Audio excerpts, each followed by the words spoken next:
And we're back. And I've got this all messed up.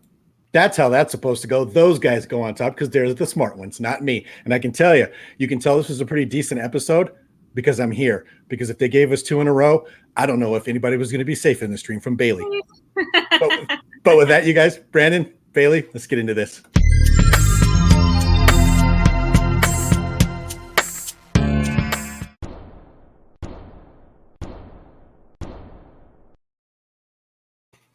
All right, another Saturday night, another episode of the Bad Batch. This time, episode 14, War-Mantle. And as soon as I saw the title, I knew we might have something good to deal with. But before we get into that, let's start off like we always do. Bailey, how are you doing, man? It's good to see you. It is good to see you as well, Paul. I'm doing great. If you guys follow me on Twitter, you know that I just finished my Star Wars half sleeve yesterday. I would flash it now, but it's wrapped up and it's healing. So I'm very happy about that. It's awesome. There you go. In case anybody ever questions Bailey's creds as a super fan, pow, right on the arm. There you go. That's what I'm talking about. Brandon, how are you doing, sir? It's always good to see you, my friend. Doing well. I can't complain. and you know what? That's why Brandon's so reserved, so calm. And I will tell you, Brandon, as I always say when you say that, nobody would listen to us if we complained anyway, would they? They would, So, guys, we talked about it before we got in here. We're doing something a little different this time, and I'm going to call it an unknown forced sponsorship because Andy and Josh have no idea that they sponsored tonight's episode of Bad Batch. For those of you who don't know, there is a excellent Star Wars collecting podcast called The Holochronicles on YouTube. It's hosted by Andy Lemire and Josh, the host with the most. And tomorrow at 1 o'clock Pacific, they are going to be having a live toy auction for charity for I forgot the name of the hospital, Brandon. It's like Orndecker Children's Hospital or something to that effect. Does that sound right to you? Okay. I've got it here. Perfect. I should have looked that up beforehand. I had it in my head. But it's located in the upper Northwest, and they have approximately 20 items that they're going to be auctioning off, everything from vintage to brand new to some possibly pricey items to some pretty affordable items. 100% of the charity benefits go to the hospital to benefit that hospital and those kids. Did you get it, Brandon? Yeah, Dornbecker's in Portland, Oregon. There we go. Dornbecker in Portland, Oregon. So if you're not already subscribed to the Holochronicles, go over there. The link is pinned in the chat after Brandon taught me how to do it. Thank you very much, Brandon. My 51 years old was shining right through. I was clicking every button. But go to that link, subscribe to the Holochronicles, and even if you don't want to bid on anything, join them tomorrow. And they said that there will be a way that you can simply donate money if you're not interested in bidding on any items. As I understand it, there's some great stuff in there. So we'll talk about it again later on in the broadcast as well. But great cause. Tomorrow, 1 o'clock, Sunday, p.m. or 1 p.m. Pacific. So we'll see you there, hopefully. And if you're interested in some stuff, make sure you bid on it. But let's go over to the chat and see who we got joining us, guys. What do you think? All right. There's David. At least it was better than last week. Yeah, because Bailey, although your arm looks good, I know you're in a little pain. If they lapped on a bad episode, I don't know where you would be. So, Gilster. Good to see you, man. Are we there yet? Are we there yet? Yeah. Yeah, I don't know if you have kids or if you were that kid, but either way. There's the link in case anybody missed it, but it's pinned to the top there. David, always good to see you. Left Coast. Great episode. I think we're going to agree with you, although we haven't talked about it yet. Bailey's got that knowing little smirk of a smile on her face, so she looks happy. So we're doing okay. Look at that. Pow! Super fans. For you, Bailey. There's one of my favorites, Linda. Good to see you. I appreciate that. Hey, Paul. There you go. Bailey and Brandon. Good to see you guys. Let's come on down here. There's David. Hey, Brandon. Hey, Bailey. Hey, Gilster. Everybody saying hello. You got to love this community, you guys. Coming on down. All right. So with that, I think, unless anybody has any objections, Brandon, we're going to kind of jump right into this. I'd like for you to give us kind of an overview of what you thought of this episode specifically compared to the last episode, which kind of seemed out of place, and get us started on the plot. What do you think?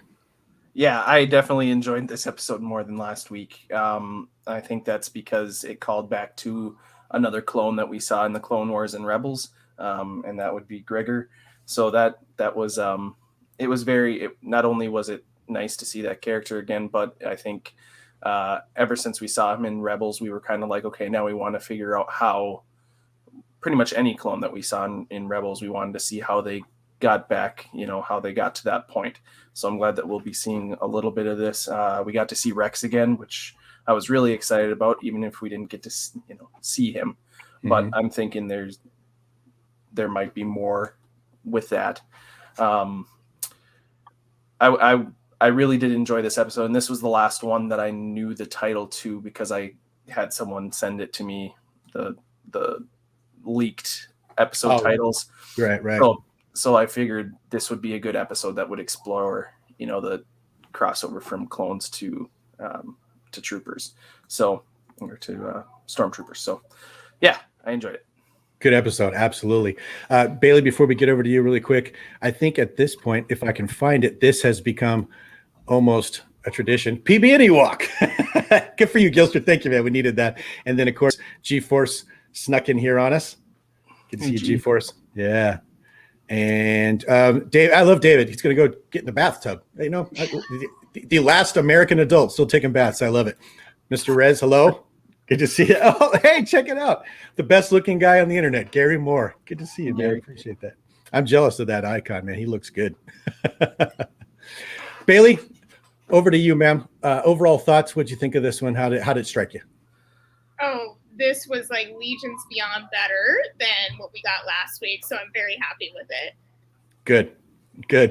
An entire legion of better episodes down on the moon. Yeah, I mean, it is like eons ahead of what we got last week. And I was with you. Like, if there was another, I woke up, yesterday and I was like, oh, please be good. Sometimes it'd be like that, some Fridays where I'm like, please be good. And it was good. Right? Some people don't think it bees like it is, but it do. I know what you're talking about, Bailey. Exactly. I love the nod to Macquarie concept stormtroopers. Yeah, we talked about this in the way, and now I got to buy another stormtrooper helmet because I don't have all 5 now. I only have the first 4. Crazy 8 stopped by. My favorite bassist on the YouTube. Good to see you, man. So Bailey, let's go right back to you. Can you kind of start us off on the plot and what we're seeing here? Because we start right in on like this crazy chase through a moon. Kind of get us going on what's going on here and tell us what you thought. Yeah, so immediately we get started with this chase scene. We have, a clone troop here. I don't believe we didn't know it was Gregory quite yet. It was just, we just see this clone being chased down by what we now know as stormtroopers. He is running through this, it's a very forest-like moon or planet or whatever it was. We see him drop a beacon, like a location beacon. So he was calling for help and he was trying to, get out of, whatever situation he was in. But unfortunately he gets stunned and taken in, and that kind of jump starts the episode here. And the interesting thing is we don't, at this point, other than those, I don't know, lizard dogs or whatever they're called, we don't really know who's chasing him. So I thought that was an interesting way to do that. Brandon, you mentioned this a little earlier. We've seen this guy. We end up finding out this is Captain Gregory, but we've seen this guy before. Where have we seen him? He was in season 5 of the Clone Wars, and he was a member of the 212th Attack Battalion, and he had amnesia. And there was an episode where there's that little slug guy from season 5. I forget his name, but there was a whole arc where it was the droids and the little like slug dude that go on their own little type thing. I do remember that, the little guy. Yeah. And it's totally a play on like some sort of French word, but escargot. They find him and he's like, you're a clone, and he's got like, a beard and longer hair, so it's not as easy to tell, but he slowly figures out that he was a clone, and he had survived an explosion, and then he was working on a planet as a basically like a busboy at a restaurant, and then he ends up sacrificing himself for them to escape, the droids and the little dude to escape, and it's led to believe that he got blown up. Because in this episode he said he survived an explosion, and he was in his Republic Commando gear because he was a commando, and he shot some explosive canisters and that blew up and it looked like he sacrificed himself. Well, then come to find he survived and he is in Rebels with Wolf and Rex. So that's the last time we saw him to then this. So okay. Bailey, sticking with Gregory here, is this a worthwhile character to bring back? Were you happy to see that, or are you frustrated with that? No, I think it's great. Especially as Brandon said, this is a clone that we see in the future with Rebels. And he's with Rex, and Rex is actually the one that commissioned for his rescue. So I think it's great. It makes sense, and I'm always happy to see another clone that acts like how a clone was. So no, I was good with it. Perfect. Well, let's stick with you since you just mentioned it. We get another look at Rex, and it's only in hologram form, as Brandon mentioned. Tell us what's going on here and tell us what you thought of how they handled this part of getting the episode going. Yeah, so here we get Rex communicating with the Bad Batch saying like, hey, I'm in the middle of a situation right now. I would do this myself if I could, but, my friend is, he got captured by the Empire. He needs your help. I need you to go get him. And it was a very brief conversation. The Bad Batch was trying to pick his brain, and he's like, I really got to get going. So it seems like, and I kind of wish we saw, we got more of a story there, but he seems to be doing, maybe doing something for the rebellion. Who knows at this point, but it was a very quick call. And at first, of course, Hunter immediately, and guys, like, this is just a term that I've just grown to just despise, but he's like, we got to rescue a reg, and oh my god, every time they say reg, guys, I am just ready to punch them in the face. Like, I am so tired of that term. I think it's just like, I think it's become like a racial slur at this point. Like, oh, we got to get a reg.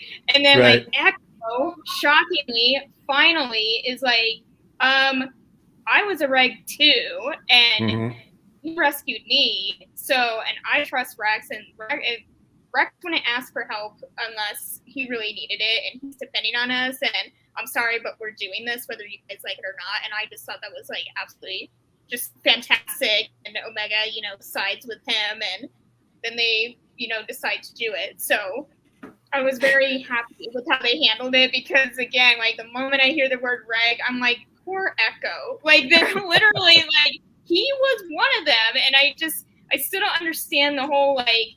And yes, I understand these guys are different, but they're still clones. They still have like the same DNA, and they're still people. So it's like, I don't understand this reg nonsense. But they decide to go rescue him because Echo, really stepped up to the plate and was like, you know what, we're doing this. And honestly, if they fought Echo, I think Echo would have done it himself. So I was very pleased with how they handled it. I was so, because we've gotten nothing to this point, this is the most Echo's been involved in anything, and I was happy to see him, even if it was just a little bit. And this was the funniest part of the episode for me, because Wrecker's back there like, kid's got a point. Echo's got a point. Yeah, and whoever talks last is who Wrecker's going with. So I got a kick out of that. His moral compass is all over the place. Right? He's like, yeah, kid's got a, and I've. It's the same thing with tech. I've grown to just accept who Wrecker is going to be, and I've woosawed it into my lexicon, and I'm fine. But Brandon, let's go over to you. Left Coast has a question here. I think I know the answer, but I'd like to hear your thoughts on why the Bad Batch is only using the stun feature on their blasters. Well, I mean, until right now, in this episode, when they take the helmet off, they still think that they're all clones. So they haven't realized that it's switched over to, or starting to switch over to TK, and even though that they don't want to kill any of their brothers because they know that it's not necessarily their fault. So, I mean, the last couple episodes, like the one where they rescued the senator on Rax and stuff, they used stun weapons and smoke grenades the whole time. And even in this episode, as right after they figure out, they are still using those. So it'll be interesting to see going forward if they continue to use the stun weapons, or if they realize, hey, these people are really going to just try to kill us.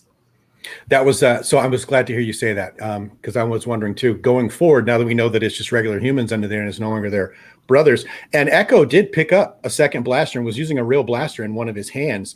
And when they watched who we'll get to in a minute, one of the characters just blast Gregor, maybe that's going to cause some things to go off in their head and like, whoa, we need to get serious about this. So we'll see. And then here's a question for both of you. What are your guys' suppositions on the timeline now? Gilster is asking, has it been about a year since Order 66? We know it's got to have been at least a while.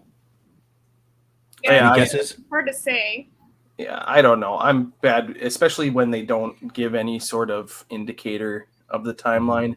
Like, unless we see an event or, something that happens during this time period where they'll fit it in and say, like, this is when this happens in the timeline. It's really hard to tell, because it could be, like, honestly, it could be, weeks, it could be months, it could be a year at this point. So who knows? Yeah. I mean, because they come across this big, huge base, but they call it an Imperial base, but it could have been a Republic base before. We don't know how long it's been there. We don't know if they built it in secret. We don't know anything. My guess is somewhere between Gilster, 6 months to a year sounds about right, because we know that there's gaps in the timeline because they're coming up with traditions and things while we're not around. So, Left goes, Omega is the armor. After Echo kind of takes charge, Bailey, they decide they're going to go do this mission, which basically consists of rescuing Captain Gregor, and they end up on this forest planet where he was. Do you want to kind of lead us into what was going on here and what they discovered when they got there as far as that base and what you thought of how they did that? Yeah, so this rescue was very similar to how Echo was rescued in the early season 7 episodes of Clone Wars, where they got there and they're trying to find him, and there's no indication that Gregor was even there.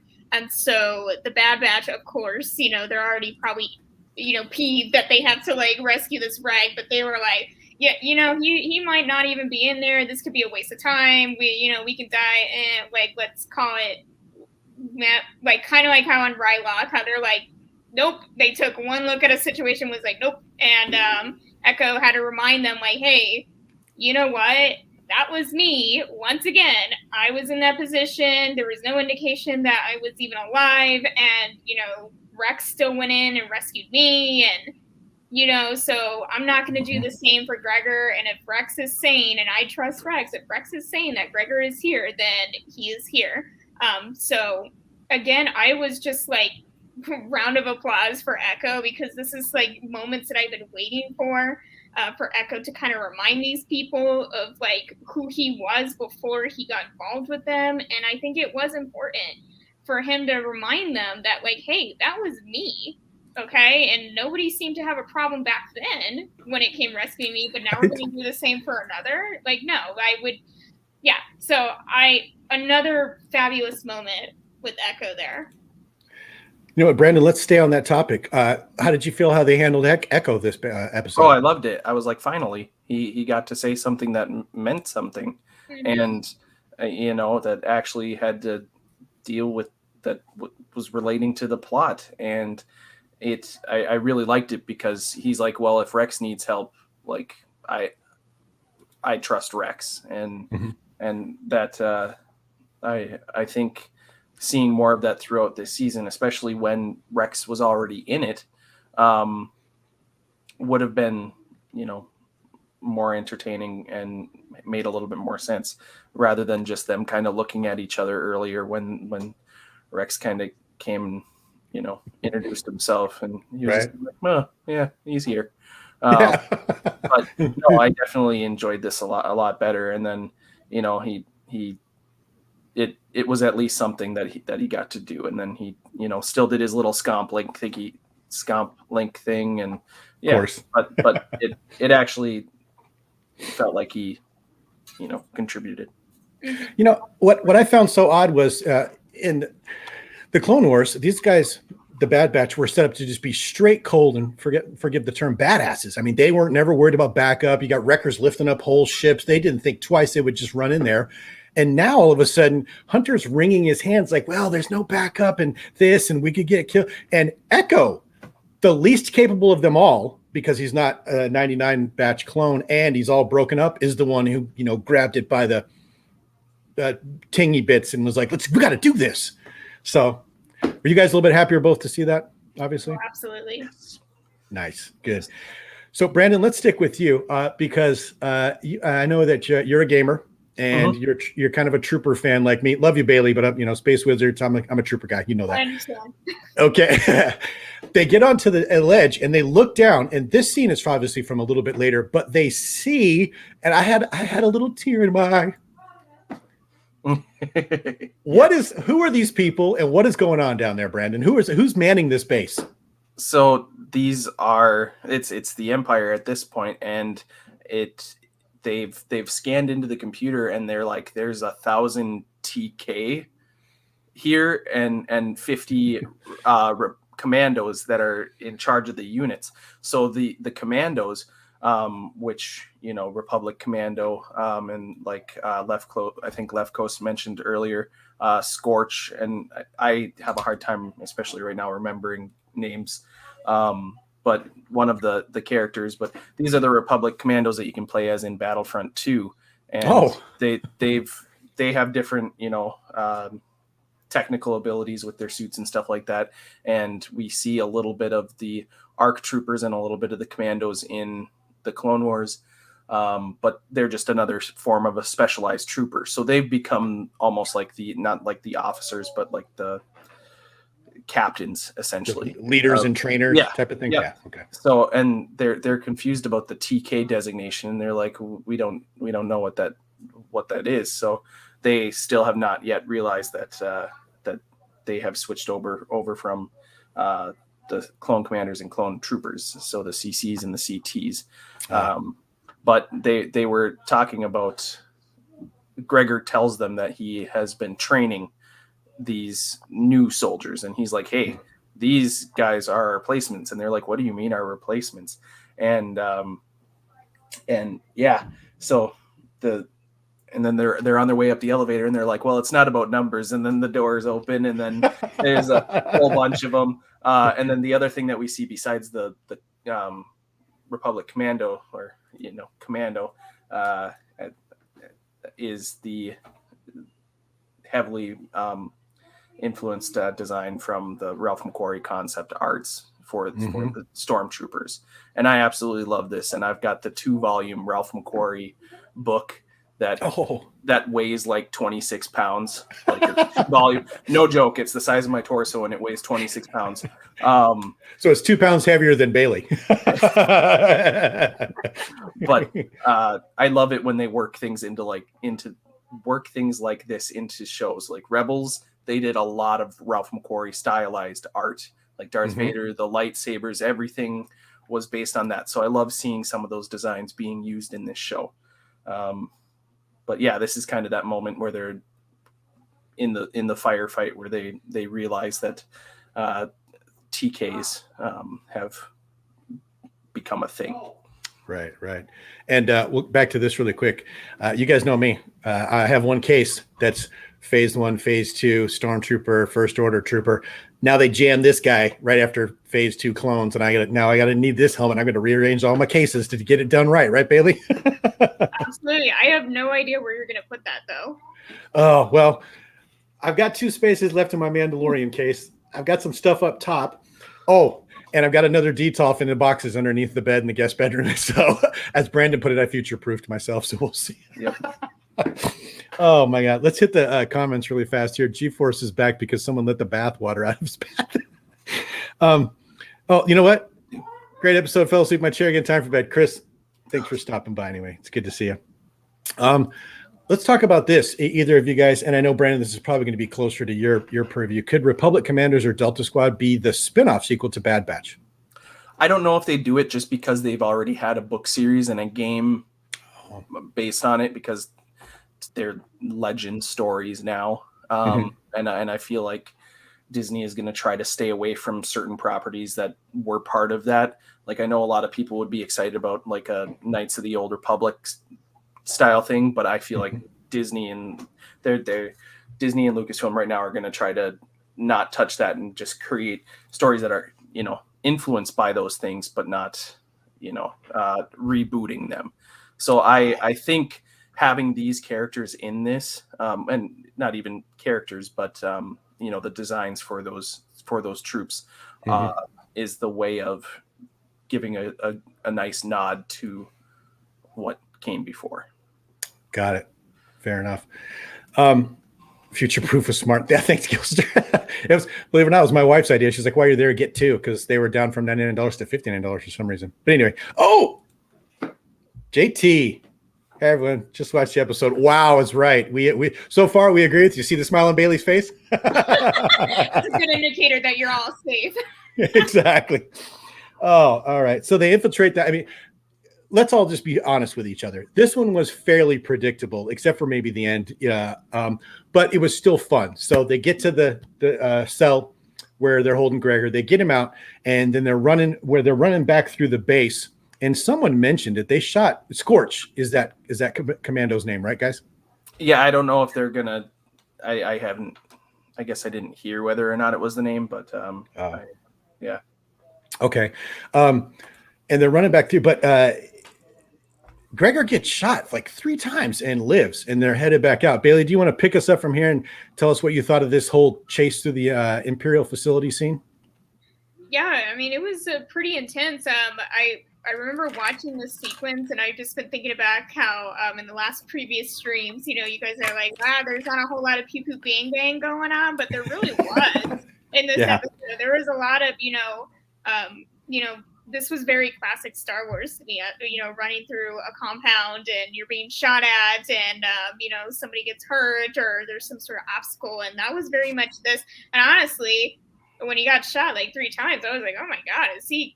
Like, even though I know he shows up in the future, I was like concerned. I don't think this is gonna be because they're clearly outnumbered. And they kind of gave themselves away, using that scomp link. And I think I want to say it was Echo put in a code that Clone Troopers used, and that actually activated the security towards them, because Clone Troopers, those numbers don't exist anymore. It's TKs now. Right, yeah. That was pretty much it. Like, they're just kind of running for their lives, getting shot at and trying to get out of here with Gregor.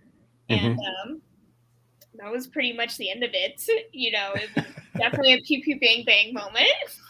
Agree. I think the different thing about this one is it didn't seem like everything went as smoothly as it should have. Brendan, did you pick up on that? And what did you think of that? I mean, they were having to improvise and assholes and elbows the whole time. Yeah, absolutely. And I really enjoyed it because it wasn't like, well, we know their systems and we can escape by doing this. It's like, oh yeah, we're going to be able to escape because of this. And Tech doesn't even think that they've changed things since the the fall of the Republic. So I thought that was pretty. He was supposed to be a genius, though. Yeah, and I love it too, because Gregor is pretty much like, way to go, like, yeah, it's not gonna work. What a yeah. But for a second I want to go back, because my processing is just a little bit slow, and there was something I wanted to mention with the doors opening on to the group of the troopers. It was such a callback to when Han runs around the corner and he's like, oh. Yeah. It gave me that same feeling. And I loved it, because they were going in and they're like, okay, yeah, like, it's going to be tough to break them out. And then they're like, okay, like, we know, like, yeah, they're meeting for an assembly. We can sneak out during this. And then that doesn't work out. And then they're like, well, I guess we have to crawl through the vents halfway up the mountain. And then like they go up the elevator, and then they're there and they have to, it was entertaining because things didn't work out. And I think that's, especially at the end, I didn't expect it to go the way that it did. And I really did enjoy this episode. Yeah, it was like a comedy of errors. So I want to ask you guys a legit question. I'm not trying to be funny that I'm older than you guys.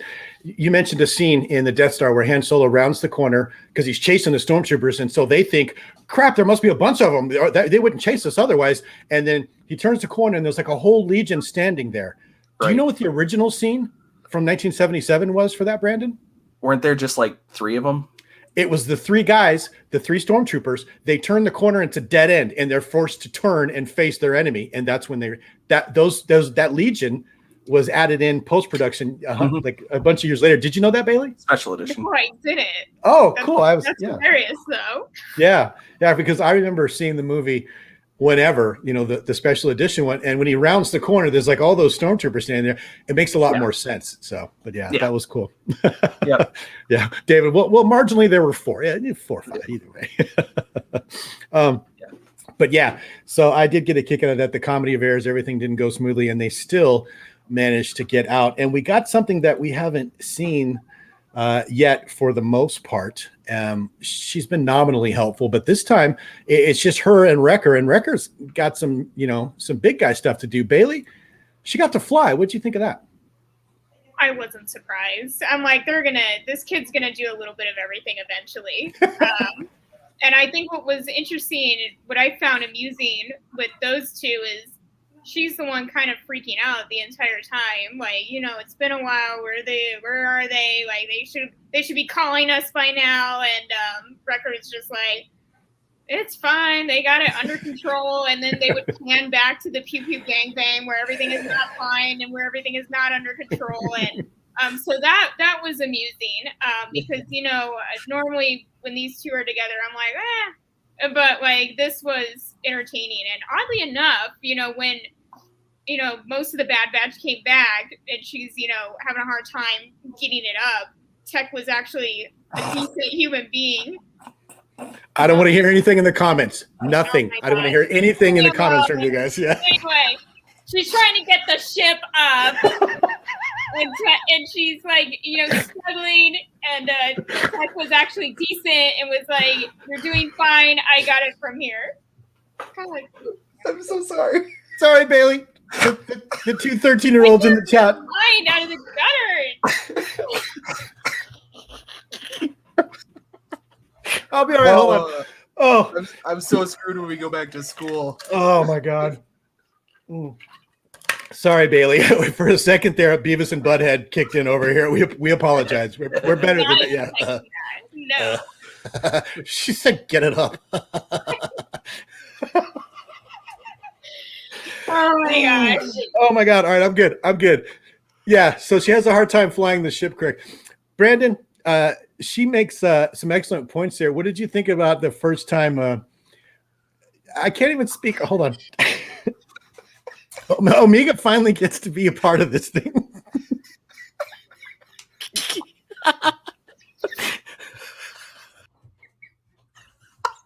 kicked himself out.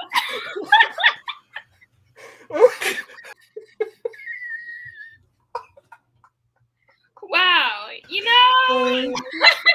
Out of all the things to come out of my mouth, this is what's insane. All right, I'm good. I promise I'm good now. Hold on. Let's get it straight. We got a show to do here. This is serious business, Brandon. Serious business here.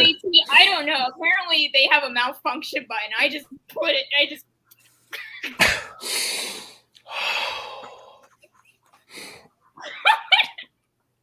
What have I done?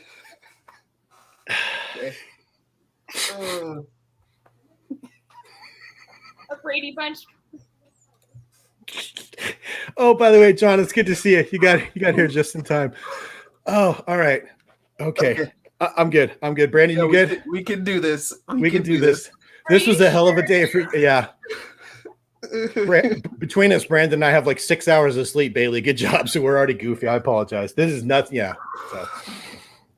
All right. So, Brandon. You guys have the same face I had when I was getting drilled by a needle yesterday for 3 hours.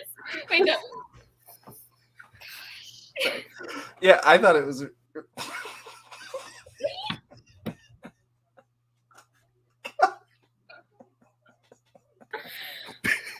Bailey, enough with the double entendre. Okay, I'm just gonna shut up. Oh my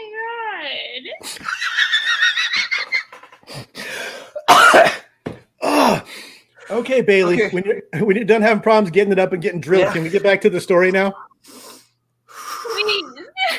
Okay. Yeah. There we go. Okay. There you go. Stop.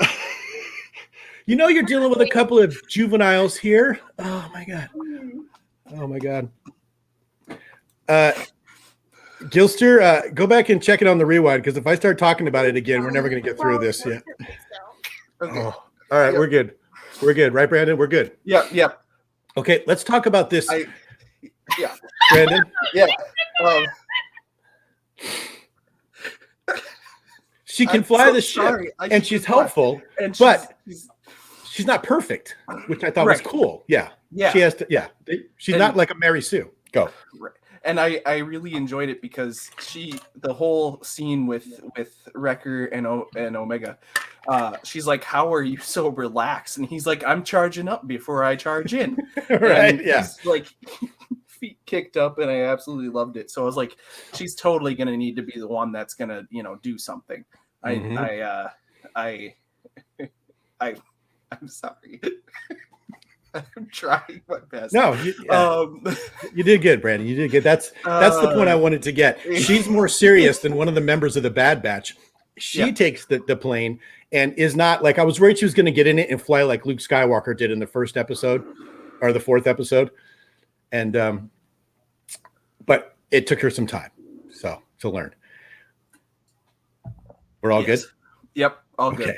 Okay. All right, you know what? Let's talk. You know what? I know what'll help us out, Brandon. Let's talk about something very serious. How about that? And that'll get us back in the right frame of mind here.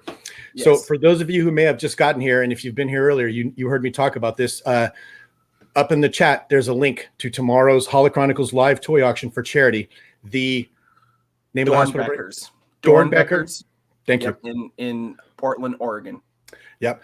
They've got, starting at 1 p.m. tomorrow, Pacific, they are going to be doing a live toy auction. They have stuff from vintage all the way down to modern and all kinds of stuff in between. Something for everybody. 1 p.m. Pacific, and then 100% of the proceeds from this auction will be donated to that children's hospital up in the Northwestern United States. It's a great cause, great guys. Andy and Josh are awesome guys. They got a great podcast. So click that link, subscribe, turn on the notification. And if you don't want to buy anything or bid on anything, you can also just donate money, and they're going to have a link for that tomorrow. So we look forward to seeing you tomorrow. I just decided without asking them that they're the unofficial sponsors of today's Bad Batch Breakdown with Brandon and Bailey. So we look forward to seeing you tomorrow. They've got 20 items for auction, ranging from like the new retro Boba Fett figure all the way up to a helmet, which yeah. And then Millennium Falcon, a vintage Millennium Falcon. Gianni from Red 5 did a George Lucas drawing that looks incredible. I think that's going to be one of the items that a lot of people. What's funny, Sarah, is I don't even drink. I guess I just say stupid stuff without that. Yeah. Sarah, as everybody knows, there's my wife. She's at work on her phone. Sarah, what happened was Bailey said a couple of things that turned two 13-year-olds into mush and we lost it.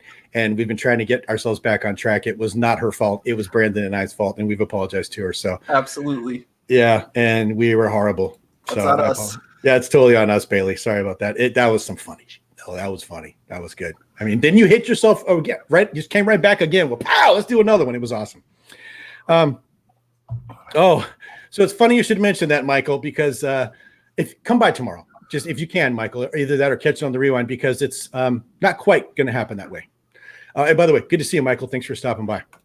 Oh, and David says that's an incredible sketch of George Lucas. Is that what you're talking about, Brandon? Yeah. Okay. And then David apparently was cracking up with us. So let's see what Linda had. I would have liked a feeling pun, like Wrecker saying, if you're not hitting it cliff face, you're not feeling it. Yeah, fair enough. Because she's bumping into the cliff face and stuff. Bailey, against my better judgment, we're going to go back over to you here. And I'm kidding. Stuff's going down. Stuff got, like, I'm trying to keep it serious here for a minute because we just talked about the children's auction that's going to go on the Holochronicles tomorrow at 1 p.m. Pacific. Stuff is getting for real and serious over on Commando. You want to talk about what's going on and how you felt about that? Oh yeah, and I'm really glad that they touched base on this. And this was one of the highlights for me, is to see, what is going on over there. Is the Empire going to finally put a stop to things or not? So basically what's going on here is, what's his name? The Rampart? Yeah, Rampart comes in and he informs the Prime Minister of Commando that, hey, your scientist here was trying to, like, take supplies and make a run for it, and that's completely unacceptable, and you can't do that anymore. And by the way, your services are no longer required. We're not using your clone troopers anymore. Too bad, so sad. We're going to take your scientists and leave. And that was pretty much the end of it. And they kind of alluded to that because earlier in the episode, we see Nala say with a bunch of, like younger clones. And that was a discussion of, they really hoped that the Empire would still see value in their science and their cloning. And now we know for sure, like, it's a done deal. Stormtroopers are not going to be clones anymore, but they're still going to just basically take what they feel is valuable from Commando and just be done with it. So I thought that was really interesting, and I'm glad we got clarification on that. And I would hope so, since we're 14 episodes in. So no, that was great. Yeah. Okay. First of all, Brandon, you want to answer that question real fast? Yeah, they didn't actually. We didn't hear any blaster bolts. We didn't see anything like that. It was just the very, like, we're going to close the doors and you get to either think about that on your own, or we'll see it later. But yeah, so they left it open. Brandon, it looks like there's a moving sale going on right now. It looks like they're packing up all the stuff that they want to take from Commando, ostensibly just based on what you just talked about, getting rid of the stuff they don't want. And I thought, man, there goes the scientist. They caught her. She's going down. Yeah. Turns out they theoretically get rid of the prime. What did you think of that? Did it kind of catch you off guard, or what do you think of what's going on here? This whole stuff with Commando actually surprised me. Like when she was talking with the younger soldiers, and they were like, or the younger clones, and they were just like, we're still going to be soldiers, right? And she was like, well, that's what you were made for. Yeah. And when they were talking about they're getting every viable clone together, I was like, they're going to kill them all. That's the thing that popped into my head immediately. I was like, they're going to bring them somewhere, and they're going to stage something, and they're going to kill them all. And then they're going to keep some of the clones and the scientist. I never remember her name. That was Nala Se. Nala Se. Okay. Not Lama Se or Tiramisu. Yeah. Nala Se. Nala Se, right, yeah. Okay. Nala Se. And then I figured at some point we'd see Rampart tell them, like, we won't be using your clones and that your services aren't needed. But the way that he said it was like, you're dead. Like, the door is closed. I was like, ooh. So yeah, I was actually very, very entertained by this. I was so every now and then this show, whether it's subtle like this or they just straight up assassinate cops, every now and then this show gets kind of serious, and it throws me, because we're dealing with Wrecker and Tech, and it's Goofy and Omega, and then all of a sudden he's like, we're not going to need your services anymore. And you're like, whoa, hey, kind of. So I really liked the way they handled that. It looks like they're on the way to just, that's, why we never see the Commandants again. So, Bailey, let's go back over to you. During the rescue, I saw this coming, but I didn't actually think it was going to be Hunter. They had to leave Hunter behind because they're getting their butts whipped. And he's like, get out of here. You got to go. And they won't even listen to Omega on this one. And we get this. Tell us what led us up to that and what you thought of how they ended this time. Honestly, I saw this coming from a mile away, because this is something that we've seen multiple times in these Star Wars shows. We've seen where it seems like the dad figure, which they've established is like more Hunter, tends to be the one that if someone were to be left behind, it's typically that character, and he's the one telling his family, if you will, to go. That's happened in Rebels with Kanan, where he had to stay behind and he told them to go. We've definitely seen that in the Clone Wars, where like there's an episode pretty early on where Anakin kind of self-sacrifices and he's like telling them to go, and of course, like they don't want to necessarily do that. So this is like definitely like a pattern we see. Like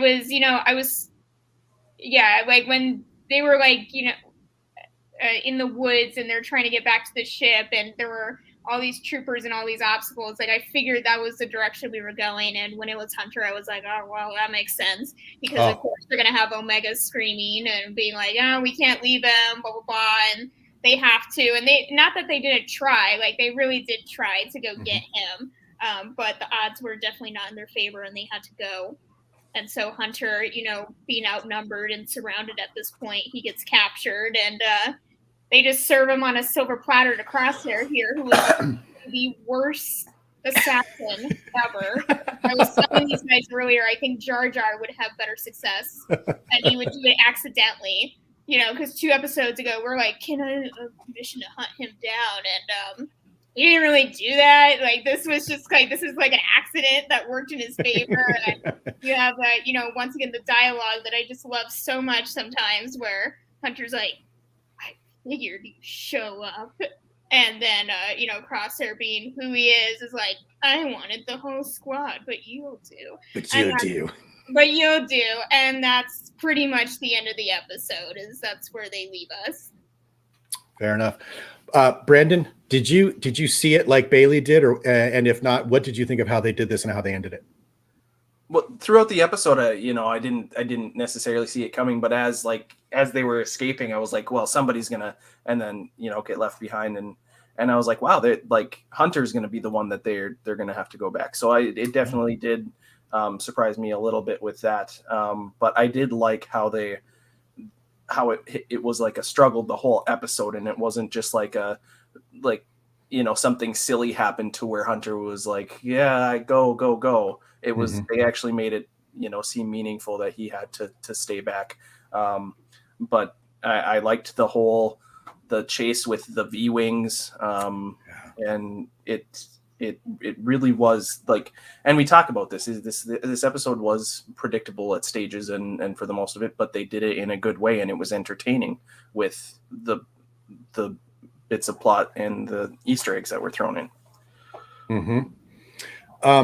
Really quick, Brandon, we'll go back to you, but Bailey, this is for you. What did you, when he fell down the hill? Oh, I don't think so. I agree. I don't think so either. Is that even possible? What did you think of that when he fell down? You know, I think injury in Star Wars is just so unpredictable and so inconsistent. You know, someone can get shot one time and they're dead, and other times 3 times and they're still walking. You know, Mace Windu falls out the window and he's dead, but Darth Maul gets cut in half and he lives and, you know, is revived over and over again. So I don't know, you know. And then, of course, we had Crosshair that got real crispy and he's able to, you know, pilot a ship, you know, moments later. So, yeah, it's interesting how injuries work here. Total Rambo fall, yeah. Brandon, back over to you there really quick because I wanted to throw up. Oh, I don't think so. The best YouTube name ever. The dialogue, that's the one thing that I wanted you to do. Bailey obviously had some thoughts on that. Not Shakespearean in any fashion. What did you think of how they ended it with these two interacting? I don't care. It's totally like Bond villain-esque, like funny seeing you here and stroking his cat. Like, yeah. No, I mean, don't care. I had the same thoughts. I was like, those two could shoot each other, and I'd be like, well, there it is. Nice. But, yeah,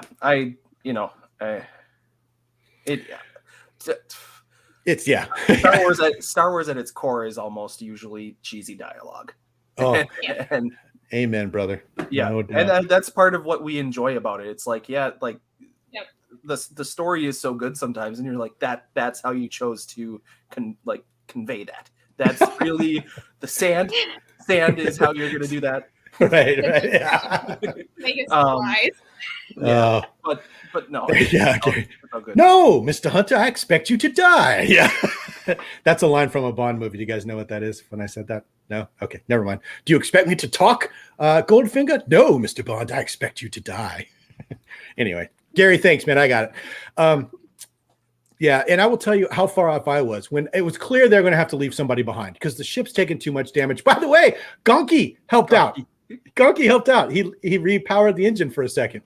But even that wasn't good enough. It became abundantly clear, especially when somebody's still on the ledge. I'm not even sure who it was. It might have been Echo that was on the ledge still. But anyway, I thought they were going to leave Echo behind and have him get captured again just for the psychological trauma. And then I thought, wow, Paul, go get a rum and a Coke and sit down for a little while, man. But I was wrong, thank goodness. So So Michael makes a prediction here, and I'd love to have you guys weigh in on this. He kind of thinks that Crosshair is going to switch sides again in the next couple episodes. Well, there's only 2 left, right, Brendan? Yeah, 2.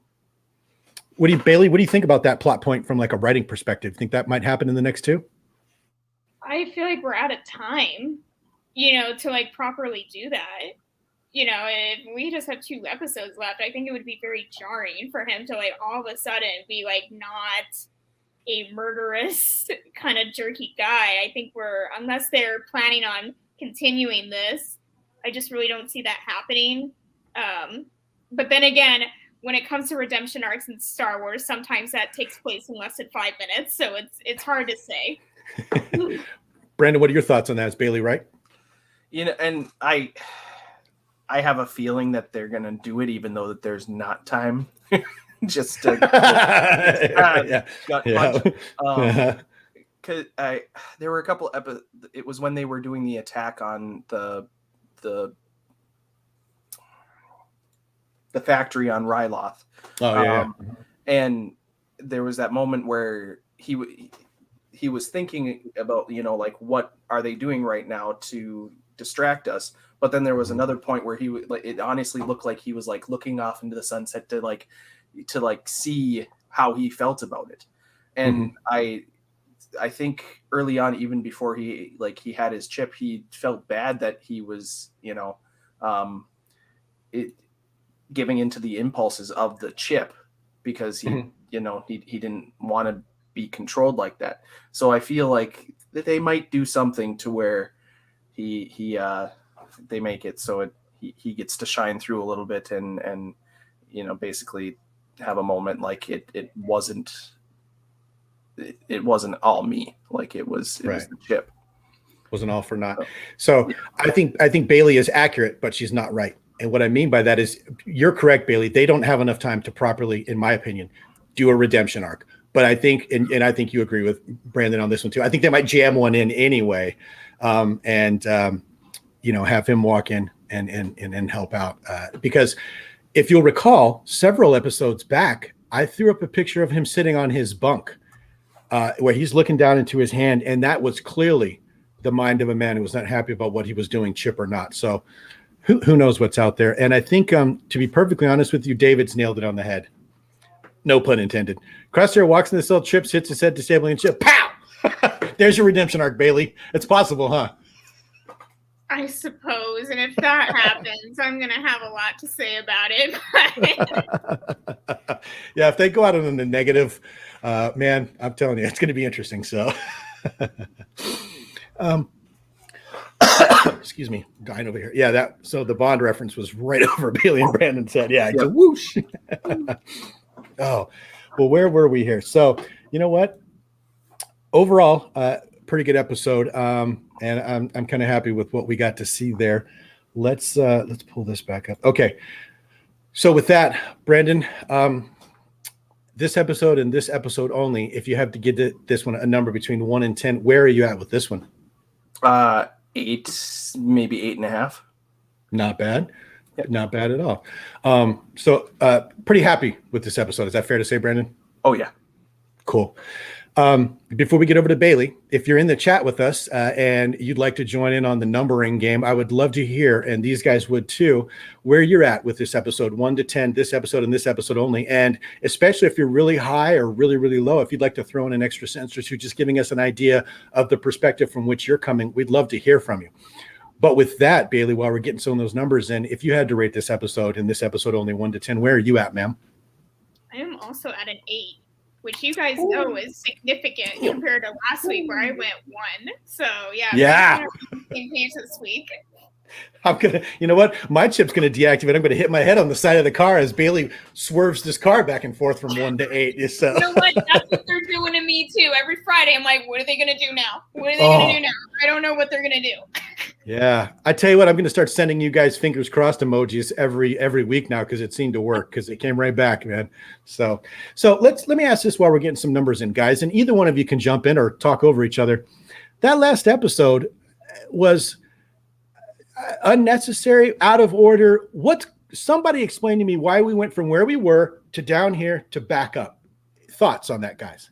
I think at some point we're going to get more of that crime syndicate stuff, especially with Roland and the Pikes and Crimson Dawn, whether it's in a second season of the show, whether it's a different show in general. I know that they are working on a sequel to Rebels, and I just feel like they are, I don't think they introduced something like that, especially in the last 4 episodes, to not have it mean anything. It would seem. So you think they wedged in a seed for some stuff coming down the line really quick? That what you're saying, Brandon? Yep. Bailey, first of all, do you agree with Brandon on that? And if so, is that fair for them to do? Is that cool? I mean, I can definitely see them doing something like that. My thing is, I'm not sure if it's necessarily the right thing to do, because we have to think about it this way, guys. It's like people are watching this show and they may not necessarily be as involved with Star Wars as we are or invested. So future projects and whatnot will mean nothing. If we're thinking about just like kids in general, they're not thinking like about the crime syndicates and whatnot, or like little trivial things like that. So, and that's one of the things I've, criticized this show about is like, there's a lot of, tonal, like the tone of the show is just so shifty sometimes, where it's like, you really don't understand why they're doing what they're doing. And that's why, we have these discussions as well. Why would they have an episode like that? I don't know. Maybe they're planting the seeds for something else. But is that the right thing to do? Instead of like just telling a solid story from beginning to end. And, and I've said it before, I don't believe every show needs to intertwine with something, whether that be the movies or like another project. I don't know why we can't just have like a standalone thing, something that everyone can enjoy. I think that's why The Mandalorian is so successful, is like it plants the seeds, but it plants the seeds for future episodes of that same show. Like, and there wasn't like an episode where you're like, why are they even talking about this? So I see that being very plausible. Maybe they did that episode because they have plans that we're unaware of. I don't know if that's necessarily the right thing to do, especially towards the end of a show, because I think that's what really caught people off guard, is like, we are so close to the end, and then we just get this doozy of an episode that we don't understand why it's there or what they plan to do with it. So yeah, I don't know if that's the right move, but that's very possible. That's the best guess I could come up with. I agree with you guys. So let's head over to the comments and see what we got going on here. Whoops, that's not the right one. I'm sorry, you guys. And I'm lost completely. Ignore me. Oh, there we go. Michael Henderson says he'd like to see a live action movie on the Clone Troopers after the rise of the Empire, not just the Bad Batch. That would be an interesting one. That's for sure. Moving forward, Gary, definitely an 8, one of the better episodes. He agrees with you guys. Gilster, 8 again. I think we're going to start seeing some pretty predictability here. Yeah, there you go. I'd love to see some live Republic Commando action as well. That'd be, they could just do one little 1-hour specials or something, one-offs if they wanted to. JT. No. There's there's your rubric, Bailey. It's a 9.12. So David's at a 7, a little lower than everybody else thus far, but still not bad. It probably because he had to rush through it to get to the bathtub. So just kidding, David. Love you. I liked it. I would say an 8 from John Hodges. Good action. I think this may build to the big showdown on Camino. Yeah, I still think, you remember way back when we were conjecturizing whether or not Hunter was going to be able to keep his promise to Amiga by she's never going to have to go back to Camino.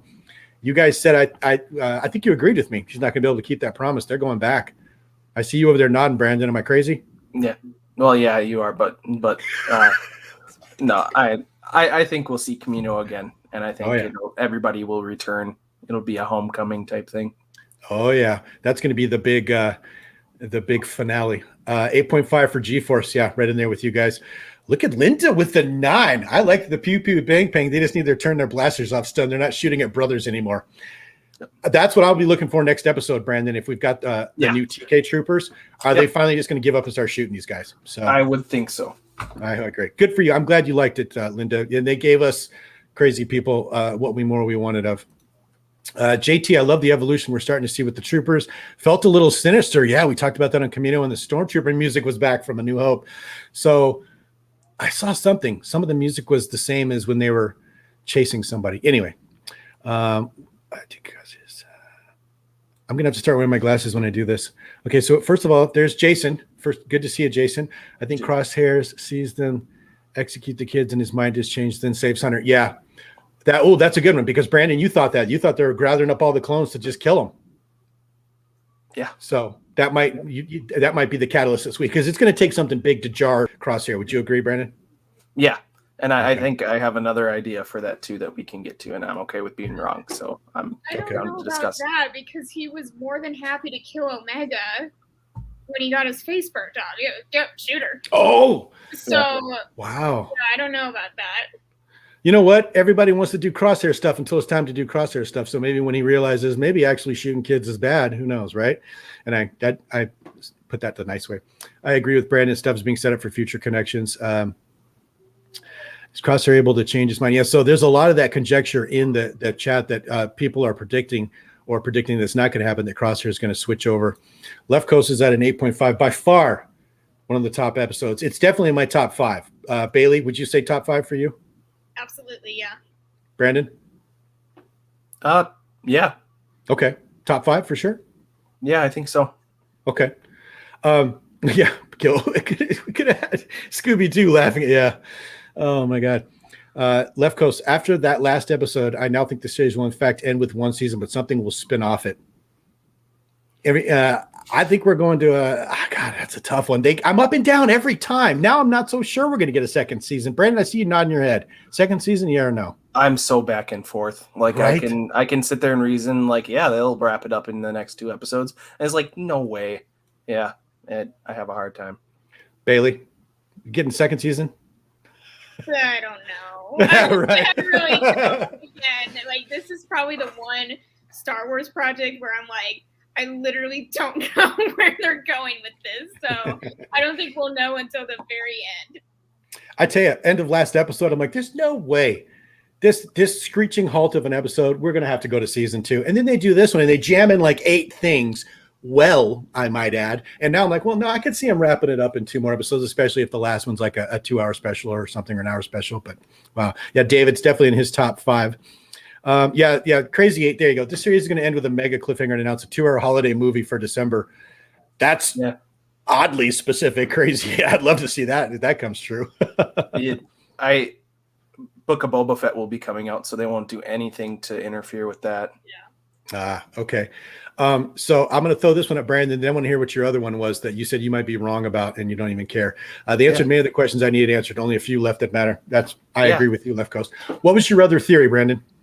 Well, we've got, so now that Hunter's captured, are obviously going to try to get him back. And then I think G-Force asked earlier about who would lead the operation. He said, please, not Omega.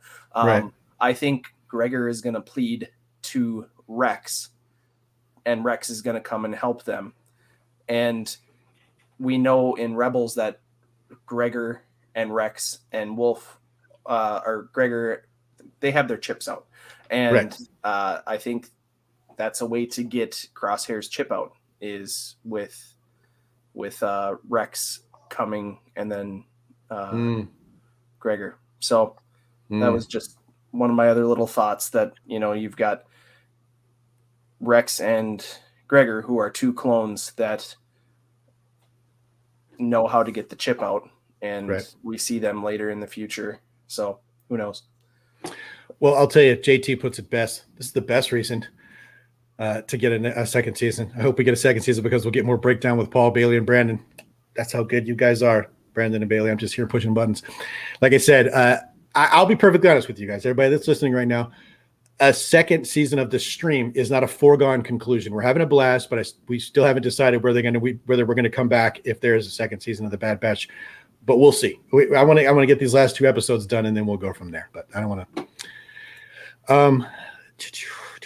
Oh, there you go, Bailey. I wanted you to touch on this for me. Filoni tends to end this, because I saw you reading it. By the way, I can tell. And I saw your face. Oh wow. Yep. Yeah, Filoni John, turns into shows with care. Go ahead. I'm with you there, John. You know, that's what he does. He tends to hurt people, and we're left, you know, waiting for years for an answer that may or may not come. So yeah, John, I'm with you there 100%. It drives me nuts. So Filoni tends to end shows with a character exiting or vanishing like Ahsoka or Ezra. Bailey, right back to you. Conjecture. If they end this one like that, who's going off into the sunset that we're going to need more on? Oh, I'm just picking a character that I personally would love to see more of, and I would love to see more Echo. Only because he's just gotten sidelined so hard. But yeah, it's hard to say who that might be.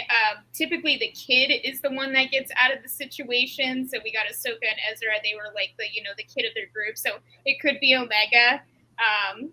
Yeah, we'll just have to see what happens, but I would be willing to put money on that. If it had to be somebody, it's probably going to be the kid, even though I would want to be Echo. Brandon, you're bursting at the seams over there. What you got? I got a leg cramp. Sorry. Oh, okay. I'm like, normally it's me going. It's all good.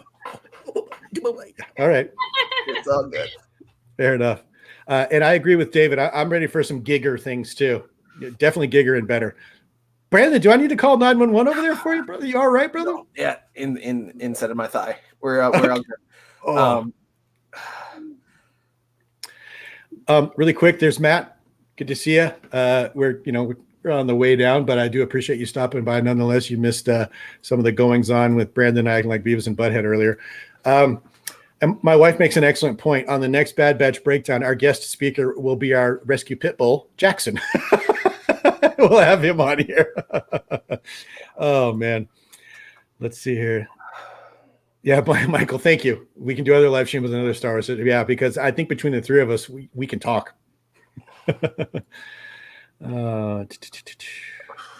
David, yeah, I want more breakdowns. I don't care. You guys are awesome. I mean, we get such awesome support.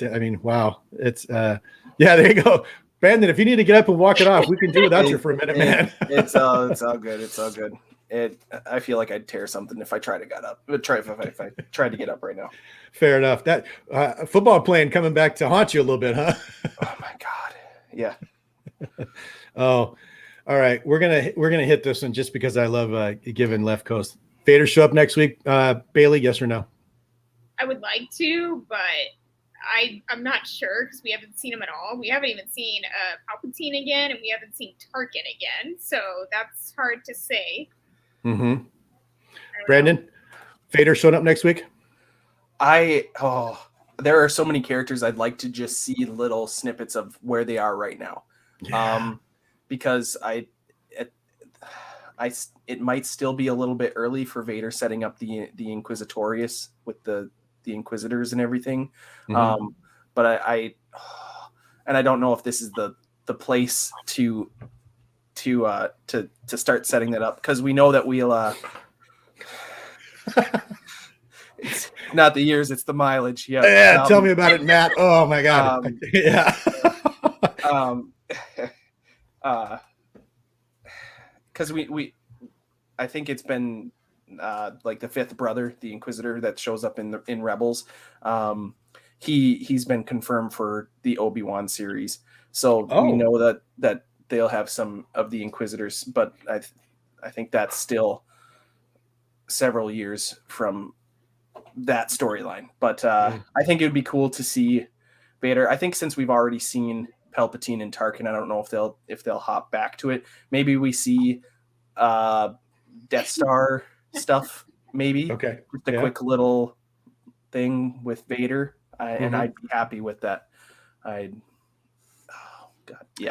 even settle for like a quick montage towards the end. Obviously, they'd have to time in a little bit just to show us where some of the really iconic imagery that we're familiar with is at this point. Like a quick, like at the end of Revenge of the Sith, that you get a quick of the Death Star and then Tarkin walking away, like little, yeah, exactly. Just little stuff like that. Show me show me two little twins toddling around on Tatooine, or little kids, something like that. But anyway, you get the idea. We're going to answer this question real quick, and then we're going to head over and start talking about the goods. Bailey, I love you to death. You're one of my favorite people, and you know that I would die for you. But the diorama thing, man, we got to. Are you gonna? Oh yeah, arts and crafts is not my forte, guys. And it's kind of funny because I work in education where there's a lot of crafty who like to do bulletin boards and things, and I absolutely despise it. So that was, and I still have to get proper size domes for those. So that just shows, like, yeah, arts and crafts is not my forte. You know what else? You know what else Bailey learned? Bailey learned that you don't need 40 pounds of tensile strength on some hot glue to hold up a figure that weighs 2 ounces either. Yeah, no, I'm a little extra like that. Where and you don't. I'm not much of a cook either. I think I would be very extra in that too. So no, I'll be more than happy to talk figures, books, topics, but you are probably not going to see me hold a hot glue gun anytime soon. I was filming that video going, I hope she knows how she's going to get all that extra glue off of there. And, even when I was like looking through the footage to do the voiceover, I was like, oh my Lord. Like, you know, that's what happens when you give a girl free hot glue. Stuff's going to get hot glued down. Someone who's not arts and craftsy and does that, who underestimated the power. There you go. You underestimate my power, my new hot glue empire. Yeah. Yeah, no, I did not have the high ground there, but it's okay. Sharpie is a wonderful thing. So agree. Really quick, there's Blitz. Good to see you. Hope everyone's having good. There we go. And Mando Clips. Always good to see you, Mando Clips. Thanks for stopping by. Yeah, just make sure you use good wall anchors on your shelf. Speaking from, yeah. So Matt, remember he was watching one of our episodes while he was rebuilding one of his displays, Brandon, because it had fallen down. Yeah, that's never a good thing. Yeah, I'm not sure if this is what's the word I'm looking over here? Politically correct, but I think he means well when he's saying this, Bailey. She'll be an ex. You know, even then, I would be more apt to just like looking at the pictures and be like, "Oh, that looks nice." But I'm probably not going to do it. So, like, you can send me a cookbook. I'll put it in the shelf. It'll be part of my collection. But will I actually do anything with it? Probably not. It's just me here. I don't need to cook for anybody. So, Brandon, what you got over there, man? I see this anticipatory look on your face. No, I got the Galaxy's Edge cookbook, and I'm excited to try some things out. Oh, you know, it's a shame you live on the other side of the planet from us. I'd stop by for some food. I'll send you pictures. I'll even send you the picture of the recipe. Oh, okay. Paul threw Bailey, put the glue gun down and let the figures go. Exactly. Oh, yeah, it was dead silence, guys. Besides me going like, oops, or like swearing under my breath. But yeah, he was very good about it. He literally just filmed it. I'm sure he was thinking all those things in his head, but oh my God. Anyway, yeah, I just shut my mouth. I figure she knows what she's doing. She's a grown ass woman, so. Oh, but anyway, we'll get off of that. We did a little sidebar there. Sorry, Brandon. That's Bailey and getting you back for talking figures with me. So no, it's good. You know what? Speaking of, it's good. Nice segue, Brandon. They did a lot good in this episode. But if you had to pick the thing that made this the most enjoyable part of the episode, what would you pick, sir? Oh, geez. I think for me, it's the oh God. It's hard for me. It's pretty memorable. Yeah, for me, it's between the seeing the clone trooper armor changing and seeing the commandos, or it's the shady stuff going on with Commando. Nice, kind of the subplot stuff. Wow. Yeah. Okay. Yeah. Bailey, you had to pick one thing out of this that just really made this episode for you. What would it be? Oh, definitely Echo standing up for himself. I thought that was great. I think I'm like, it is about time, because they've said regs so many times, and they've, really have tried to chicken themselves out of situations, and it was just like so rewarding for Echo to finally be like, you know what, that was me too. I was in the situation. We're doing it whether you like it or not. You did the same. Yeah. I thought that was great. Definitely, that was the best for me. Best part. I was excited that Echo got involved, and I'm so glad that you two are the panel members, and I just push buttons, because if you guys ask me, I'd be like, oh, I got to see the new Stormtroopers. But wait, the sinister part on Commando was, Echo stood up for Wrecker was funny. Omega flew. So you guys pick, and I'll just keep going. I mean, that's pretty much what I just did, Paul. So But yeah, it was all going on in your head though. Yeah. So we had some, a lot of people agree with you guys. Mando was like, the new Macquarie Stormtroopers, as well as Left Coast, seeing those Commandos, the Delta Squad guys. They had their own video game, right, Brandon? Republic Commandos? Yeah. Yep. Okay. Republic That's what Commando, I thought. Yeah. Matt said that, best part was the Delta Squad. It was right up your alley there, Bailey. It was a great episode for Echo for sure. When he finally stood up for himself and said, screw you guys, I'm going home, I was like, this is awesome. Brandon, you got the reference? I did. Oh, yes. Okay, good. That's like the one thing I know from that show. Yeah, that Echo part got me like, oh my God, finally, there you go. Gilster's trying to win Linda's heart. The ship battles were off the chain this time. Him blowing up the soon-to-be TIE fighters and stuff. Wow. Check it out. G-Force. Finally seen Omega fly a ship. Yeah. Oh, and you know what? I really that? actually enjoyed Tech's line to her, because it was basically like a "that'll do, kid" type thing. Because she's like I can't hold on, and he's like, that's sufficient. Like totally, like you did a great job so far. Like that was his way of doing that, and I was just like, That's a fair, yeah. That'll do, Omega. That'll do. Yeah. All righty. So I'm going to put you guys through this, although I feel bad for doing it. But we got to. This is a critique show. Bailey, let's go back over to you. The one thing that they needed to do to get this to an episode of a 9 or 10 for you. Oh, okay. That's hard because I don't think they did anything necessarily bad. I think the only thing, honestly, that just irritates me is just the use of the word regs and what that, I just really don't like that, like, whole thing. But that's really the only thing that, like, truly bothered me in this episode. But everything else was fine. And that was corrected by, Echo standing up for himself. But, yeah, I just really don't like that phrasing at all. I like the way that bothers you, Bailey, and I'm not happy that it bothers you, but I'm like that is something that you pick up on, because having been in the military, and I was not a big deal by any stretch of the imagination. I wasn't special forces and they're crazy like that. The guys that I respected the most, that I did run into from the special operations community, never looked down on the regular guys like me, never talked down to us. Those ones that acted like that, those are the guys who I thought, man, I want to be like that guy. The ones that walked in and were like, oh, I got all these patches and everything, move it, So I'm glad that you pick up on that, because that reg term bothers me as well. Brandon, I let you go second because I made you pick first last time, that we had some time to think about it. The one thing that they could have improved on. I don't know, because I mean, obviously I didn't rate it as a perfect episode, but that's really hard. And somebody jokingly said JT said the episode had to end, and it flew by. Like it honestly, and I think they did such a great job with the pacing of it. Let me ask you this, Brandon. Let me be more specific then. The fact that although we loved it, this one was so predictable. Like we knew they were going to go in. They knew someone was going to get left behind. Might that have brought it down for you if they'd come up with a different outside the box way to do that? Do you think that would have been it? No, because even now, like with it, I was even like, oh, okay, so that's how they're going to end the episode, and I was like, so even though it wasn't my favorite episode, I still think that it was a very well executed episode. Okay. Yeah.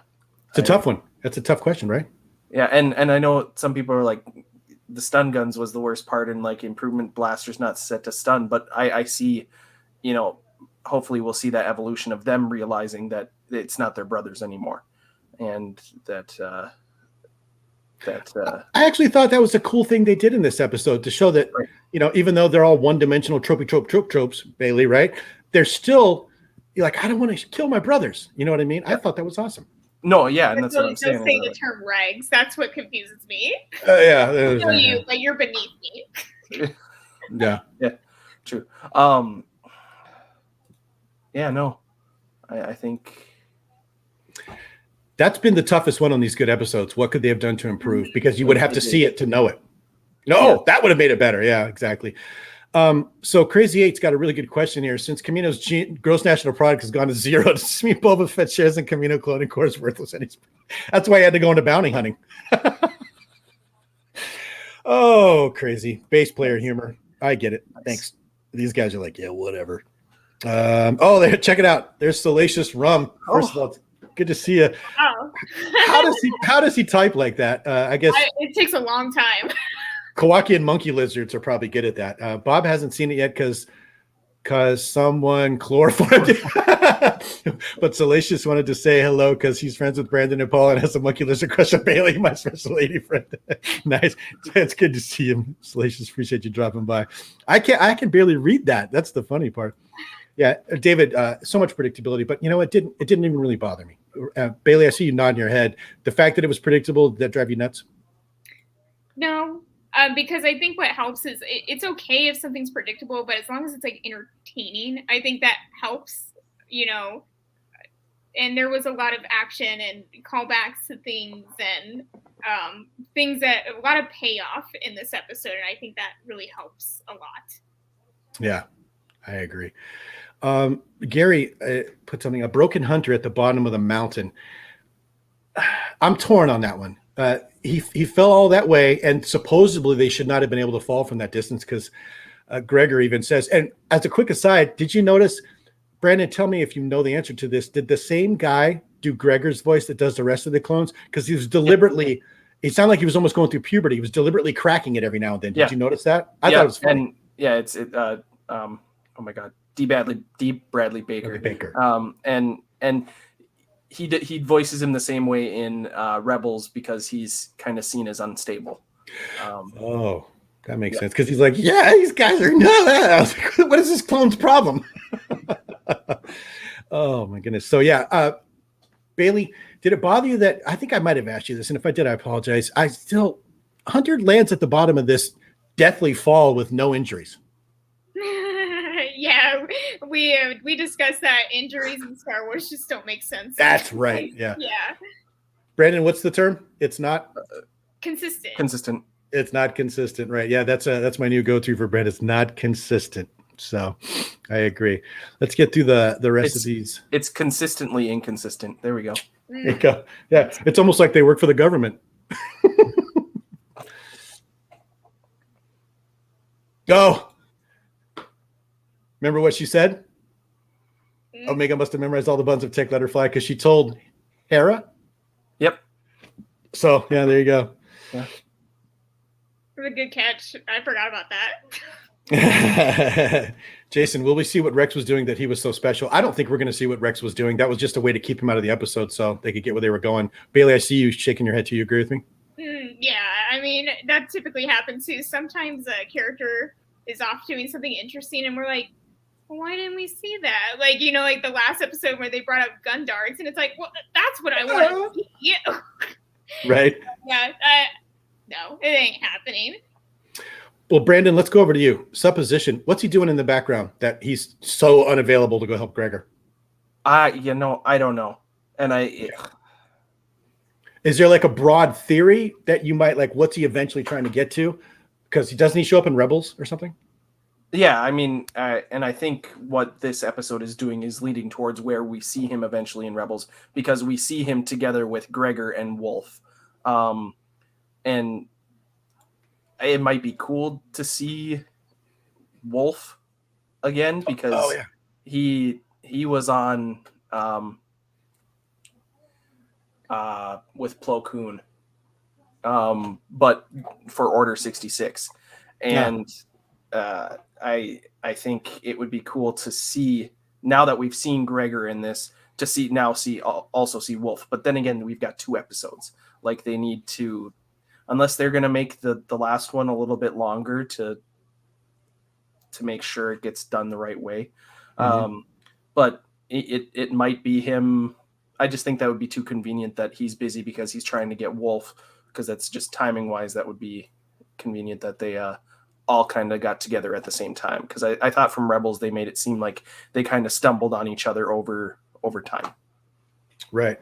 And I'm going to go with you guys. We got 2 episodes left. We got too much going on, too much to get done, too much to see, even just to end a season.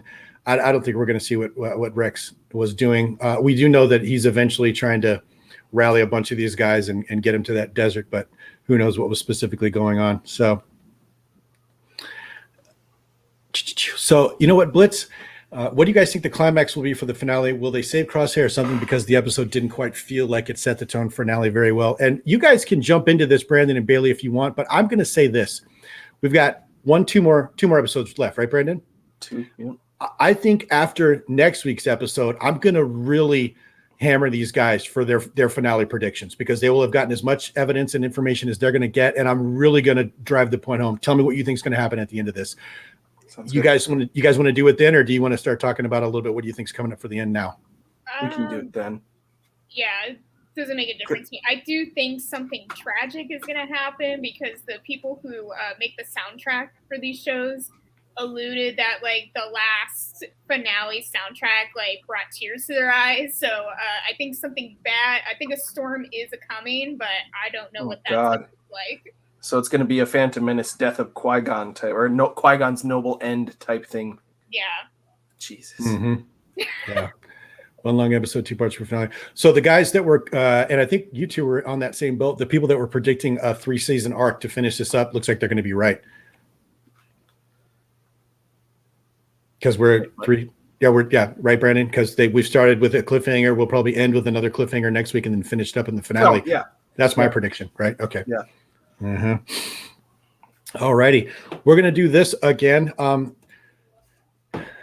those of you that have been watching, this has been the Bad Batch Breakdown. We have been unknowingly by Josh and Andy sponsored by the Holochronicles live toy auction for charity, which is happening tomorrow, August 1st on the Holochronicles YouTube channel.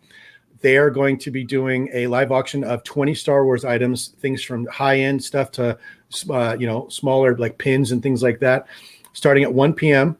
Pacific on the Holochronicles YouTube channel tomorrow. It's linked in the chat up above. All you got to do is click that link. Make sure you subscribe to Holochronicles if you haven't already. You're missing out if you haven't because they're a great toy collecting channel. Every Monday they have their live stream going on. But if you don't do anything else, join us tomorrow. And if you don't bid on anything, at least put something in the comments. Support these guys. It's a great cause I keep forgetting the name of the hospital, Brendan. Dornbecker's Children's Hospital in Portland, Oregon. There we go. I want to say Eindecker because that's something completely different, but Dornbecker's. It's for Children's Hospital. 100% of the proceeds that they get from this, they're going to simply pick up and give to the hospital. There's no overhead. There's no admin fees, nothing like that. And if you don't want to bid on something, but you still want to help, they're going to have a link tomorrow, as I understand it, where you can donate money. So we've been talking about that this whole episode. If they do it again, I'm going to talk about it the next time we have a live stream right before they do it.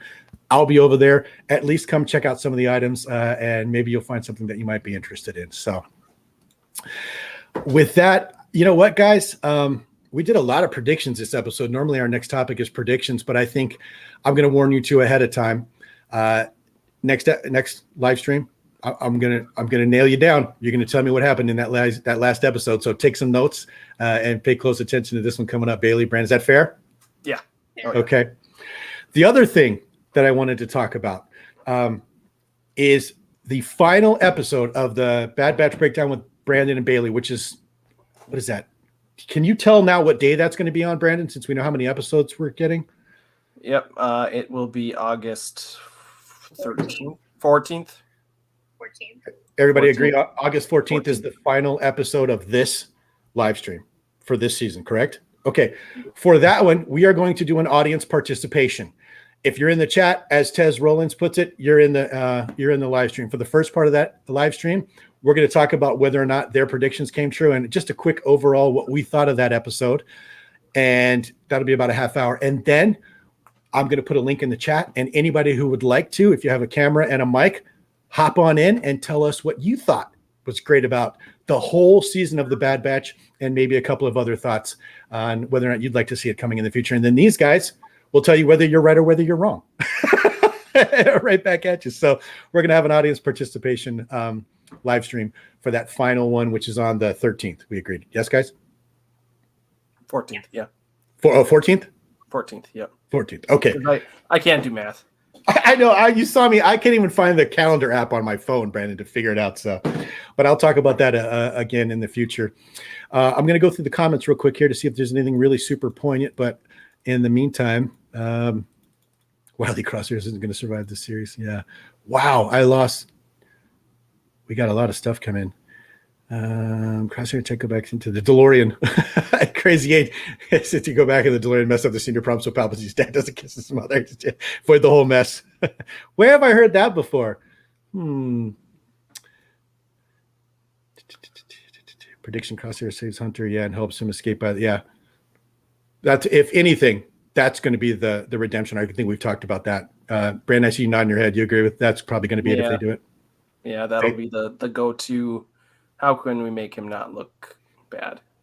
Yeah, Bailey. If they do a redemption arc, I think that's how they're going to do it. Yeah.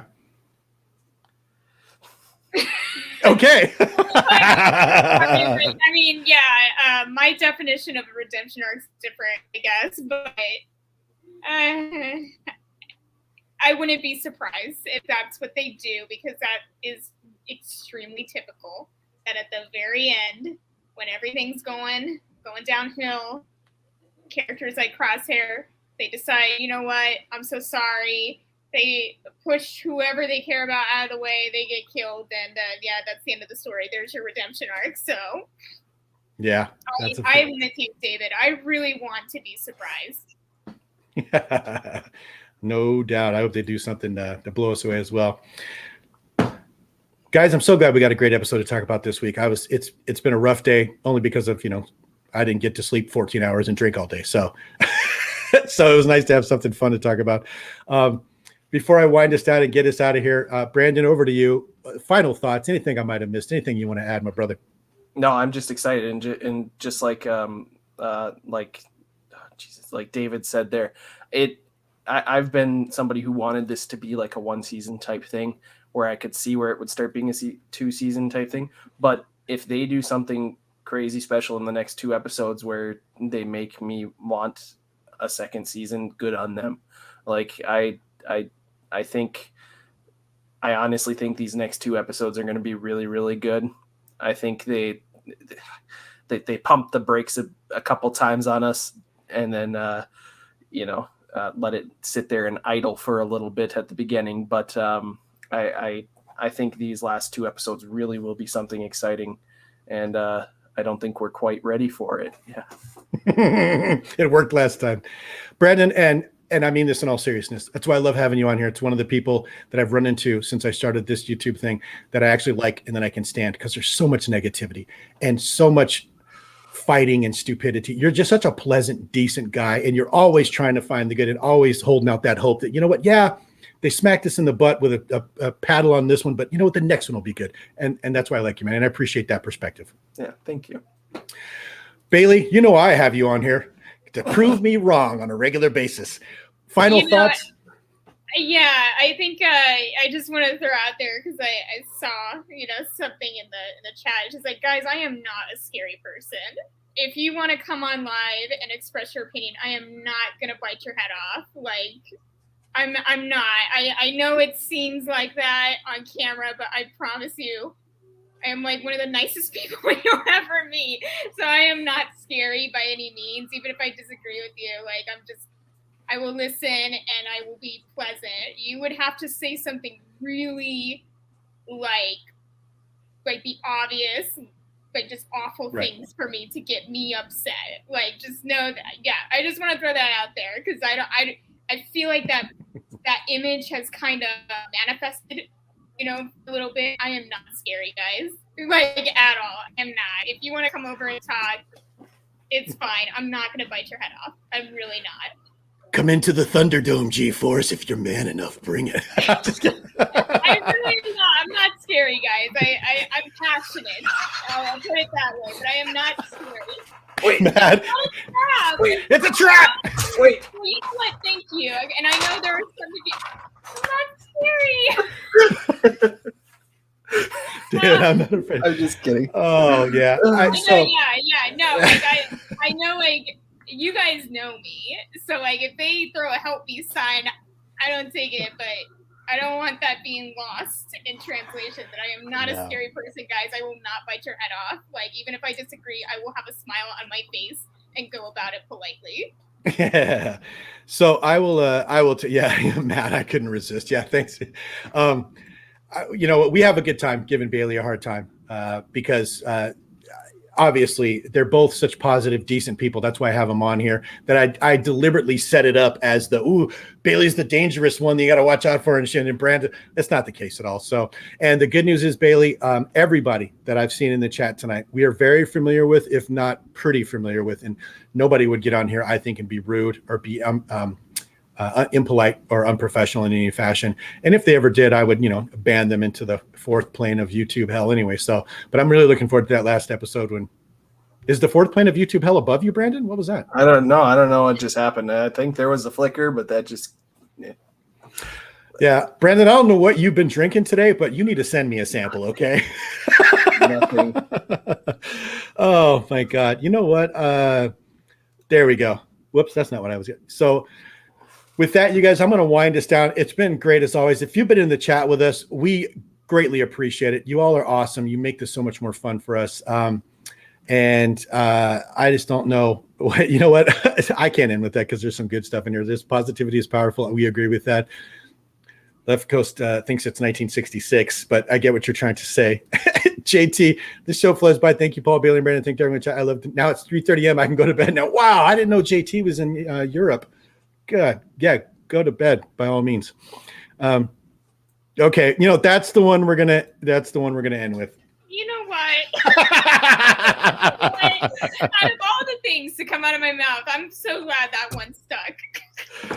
That, what? It's not your fault. Omega was having a hard time getting it up, and you got drilled later. It's Next not. Time I will be like, add the subject in. The ship. They are trying to depart. Oh my God. All right. You know what, you guys are awesome. Bailey, you've been a wonderful sport tonight. Thanks for putting up with the Beavis and Butthead here. But as always, we will be back next Saturday, 6 p.m. Pacific, where I'm going to force these guys to tell me how this thing is going to end. And then the episode after that, we're going to have all you guys in. It's going to be a blast. I'm looking forward to the last 2 episodes of the Bad Batch Breakdown with Brandon and Bailey. Something fierce. Brandon, are you too? Oh, yes. I love it. Bailey? Yes, I'm looking forward to it. All righty. And we're going out with that. Great stream, great chat, funny, informative, thought-provoking, kind of like I'm watching an old episode of Firing Line. You know what? Crazy 8, thank you very much. But we're going to do like we always do, you guys, and get us on out down the road here. We'll see you on the next episode.